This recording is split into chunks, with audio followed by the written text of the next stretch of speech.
ಭಗವಂತನಿಗೆ ಎಲ್ಲಿ ಮಾನ ಇಲ್ಲ, ಎಲ್ಲಿ ಸಮ್ಮಾನ ಇಲ್ಲ, ಅಲ್ಲಿ ಲಕ್ಷ್ಮಿ ಇರೋಲ್ಲ. ದೇವರ ಪೂಜೆ ಪಾರಾಯಣ ಇತ್ಯಾದಿಗಳು ಎಲ್ಲಿ ನಡೆಯುತ್ತೆ ಅಲ್ಲಿ ಲಕ್ಷ್ಮಿ ಇರ್ತಾಳೆ. ಎಲ್ಲಿ ಯಾರ ಮನೆಯಲ್ಲಿ ದೇವರ ಪೂಜೆ ಇಲ್ಲ, ಏನಿಲ್ಲ, ಅಲ್ಲಿ ಲಕ್ಷ್ಮಿ ಇರೋಲ್ಲ. ಏನಾಚಾರ್ಯ ನಮ್ಗೆ ಯಾಕೋ ನೀವು ಹೇಳೋದ್ರೊಳಗೆ ಡೌಟ್.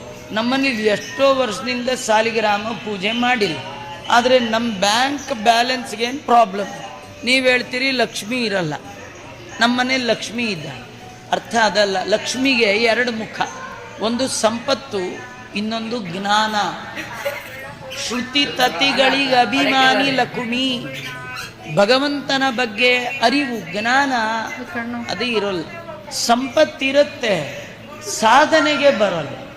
ಧನ ಸಾಧನವಾಗಿ ಆಗಬೇಕಾದ್ರೆ ಆ ಧನವನ್ನು ಧರ್ಮದಲ್ಲಿ ಇನ್ವೆಸ್ಟ್